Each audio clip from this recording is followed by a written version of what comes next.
പാലും ഊട്ടി വളർത്താൻ നൽകിക്കൊണ്ട് സംരക്ഷിക്കാൻ കൂട്ടുനിൽക്കും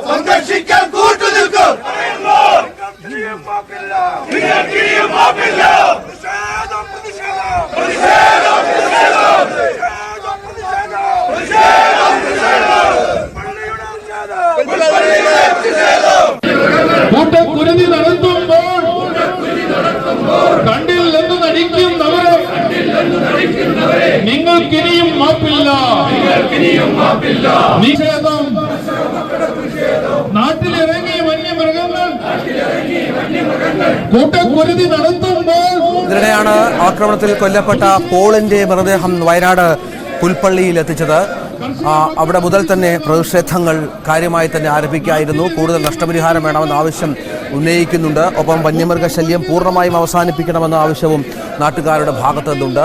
വനം വകുപ്പിന്റെ പലവിധ ഇടപെടലുകളിലുള്ള പ്രതിഷേധമാണ് അവർ ഇപ്പോൾ നടത്തുന്നത്. ജനകീയ സമരം സിന്ദാബാദ്, ജനകീയ സമരം സിന്ദാബാദ്, ജനകീയ സമരം സിന്ദാബാദ്. പ്രതിഷേധം പ്രതിഷേധം കർഷക മക്കളുടെ പ്രതിഷേധം പ്രതിഷേധം പ്രതിഷേധം കർഷക മക്കളുടെ പ്രതിഷേധം. നാട്ടിലിറങ്ങിയ വന്യമൃഗങ്ങൾ കൂട്ടക്കുരുതി നടത്തുമ്പോൾ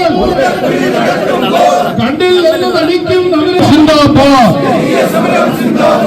ഏക വരുമാന മാർഗവും ഈ കുടുംബം അനാഥമായിരിക്കുന്നു. സമാധാനപരമായിട്ടുള്ള പ്രതിഷേധമാണ്, ജീവിക്കാനുള്ള പ്രതിഷേധമാണ്. ആ പ്രതിഷേധം വളരെ ആനയെ ഈ ആക്രമണത്തിന് നേതൃത്വം കൊടുത്തതായിരിക്കുന്ന ആന, അജീഷിന്റെ ആക്രമണത്തിന് നേതൃത്വം കൊടുത്ത ആന വെടിവെക്കാൻ ഇതുവരെ നേതൃത്വം കൊടുക്കാൻ കഴിഞ്ഞിട്ടില്ല. രണ്ടാമത്തത് പോളിന്റെ. ഈ വന്യമൃഗങ്ങൾ മുഴുവൻ നടന്നുകൊണ്ടിരിക്കുകയാണ്.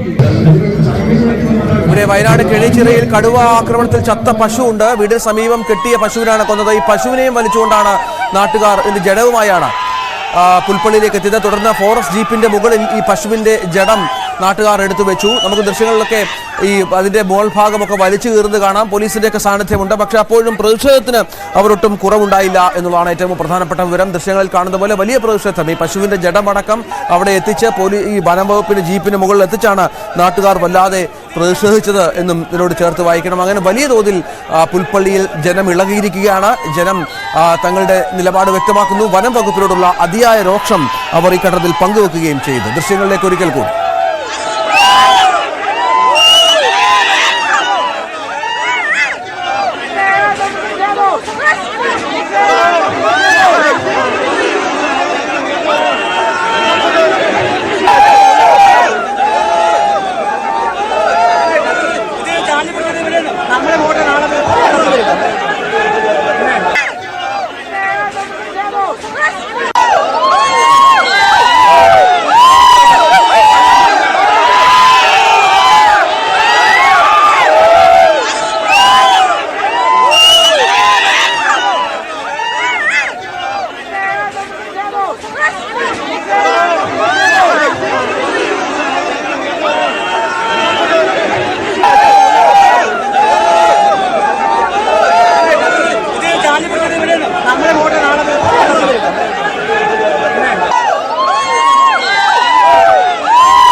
വയനാട്ടിലെ വിഷയത്തിൽ ഏറ്റവും പുതിയൊരു വാർത്ത പുറത്തു വരുന്നത് വന്യജീവി ശല്യം ചർച്ച ചെയ്യാൻ മുഖ്യമന്ത്രി ഉന്നതതല യോഗം. റവന്യൂ, വനം, തദ്ദേശ വിഭാഗം എന്നിവരുടെ ഒക്കെ ഉന്നതതല യോഗം മുഖ്യമന്ത്രി നേരിട്ട് ഇടപെട്ട് വിളിച്ചു എന്നുള്ളതാണ്. കാരണം അത്രത്തോളം ജനരോഷമാണ് അവിടെ വയനാട് പുൽപ്പള്ളിയിൽ ഉയരുന്നത്. സർക്കാരിന് ഇനി നോക്കി നിൽക്കാനാവില്ല. സ്വാഭാവികമായും മുഖ്യമന്ത്രിയുടെ ഇടപെടൽ ഉണ്ടാകുന്നു.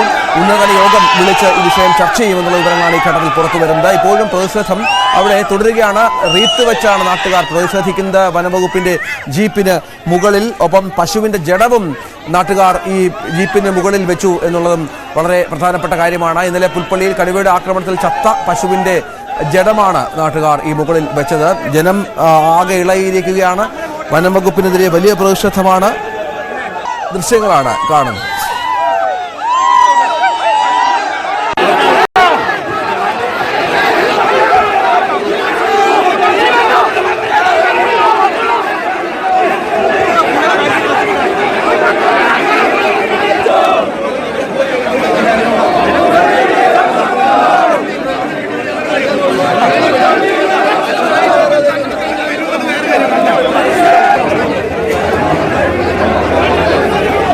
കർഷക കോൺഗ്രസിന്റെ ഉപരോധം തിരുവമ്പാടിയിൽ നടക്കുന്നുണ്ട്. ഒപ്പം വനം വകുപ്പിന് കീഴിൽ വയനാട് ജില്ലയിലുള്ള മുഴുവൻ ഇക്കോ ടൂറിസം കേന്ദ്രങ്ങളും ഇനിയൊരു അറിയിപ്പ് ഉണ്ടാകുന്നതുവരെ അടച്ചിട്ടതായി വനം വകുപ്പ് അറിയിച്ചിട്ടുണ്ട്. ഇത് നിരവധി വന്യജീവി ആക്രമണങ്ങൾ ഉണ്ടാകുന്ന അത് ആവർത്തിക്കുന്ന പശ്ചാത്തലത്തിൽ കൂടിയാണ് അങ്ങനെ സംഭവിച്ചത്. വയനാട് കേണിച്ചിറയിലാണ് കടുവ ആക്രമണത്തിൽ ഒരു കാളക്കുട്ടി ചത്തത്. ഈ കാളക്കുട്ടിയുടെ ജഡവുമായാണ് പുൽപ്പള്ളിയിലേക്ക് നാട്ടുകാർ എത്തിയത്. വീടിന് സമീപത്ത് കെട്ടിയിട്ട കാളക്കുട്ടിയുടെ പകുതി ഭാഗം അത് ഈ കടുവ തിന്നു എന്നുള്ളതാണ് ഏറ്റവും സങ്കടകരമായ ഒരു കാര്യം. അതിനുശേഷം ഈ ചത്ത കാളക്കുട്ടിയുടെ ജഡവുമായി പുൽപ്പള്ളിയിലേക്ക് നാട്ടുകാർ സംഘടിച്ചെത്തുകയായിരുന്നു. വനംവകുപ്പിന് ജീപ്പിന് മുകളിലടക്കം ഈ ജഡം വെച്ചുള്ള പ്രതിഷേധം ഇവരുടെ ഭാഗത്തു നിന്ന് ഉണ്ടായി എന്നുള്ളതാണ്. അത്രത്തോളം ജനരോഷം പുൽപ്പള്ളിയിൽ ഉയരുന്നുണ്ട്. കാളക്കുട്ടിയുടെ ജഡവുമായാണ് നാട്ടുകാർ എത്തി വനംവകുപ്പിന്റെ ജീപ്പിന് മുകളിലേക്ക് ഇത് കൊണ്ടുവച്ച് റീത്തടക്കം വെച്ച് പ്രതിഷേധിച്ചത് എന്നുള്ളതാണ്. അത് വലിയ തോതിൽ ഇപ്പോഴും നാട്ടുകാർ അവിടെ കൂടി നിൽക്കുന്ന സാഹചര്യമുണ്ട്, പ്രതിഷേധിക്കുന്ന സാഹചര്യമുണ്ട്. ഒരു തരത്തിലും നാട്ടുകാർക്ക് ഈ വിഷയത്തിൽ ഒരു കൃത്യമായ മറുപടി നൽകാൻ വനംവകുപ്പിന് സാധിക്കുന്നില്ല എന്നുള്ളതാണ് പ്രധാനപ്പെട്ട കാര്യം.